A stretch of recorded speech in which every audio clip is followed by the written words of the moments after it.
After several days of heavy fighting between NATO and insurgent forces, the remnants of once a large uprising took refuge in the town of Grishino.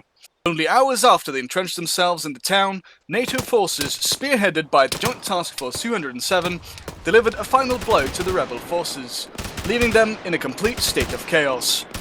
We followed NATO units to the northern town with the intention of documenting the final battles between the parties. We were shown the brutal reality of war as the command vehicle was hit by a shell fired from some sort of stationary anti-tank gun. The rebels have seemingly had issues maintaining their new supply lines as they once again started fielding World War II-era Soviet armor to engage NATO units.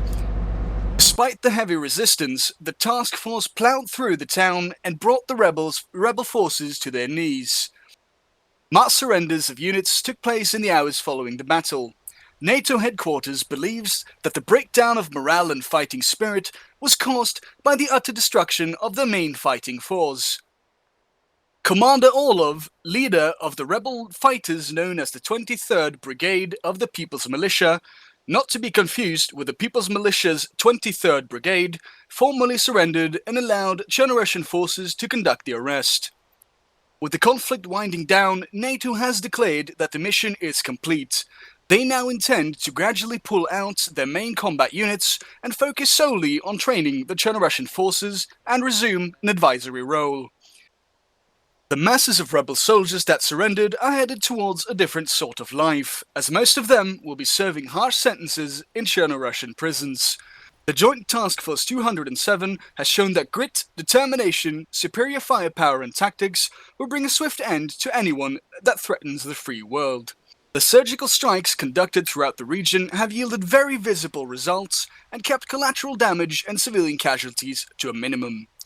While we know little on how the task force specifically operates, they have said that using intelligence and local knowledge has allowed them to mass their forces precisely where they have been needed.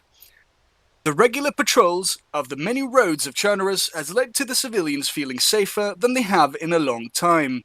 However, it remains to be seen if the Chernarus forces are able to maintain the sense of stability, security and peace as effectively as the NATO forces. The Chernarus government has shown that they are cleaning house and are prepared to take any and all measures to ensure the stability of the region. With talks surrounding continued partnership and assistance from NATO, one can only speculate that the country is headed into a time of peace and prosperity. This is Harry Landon reporting live from a much safer Chernarus.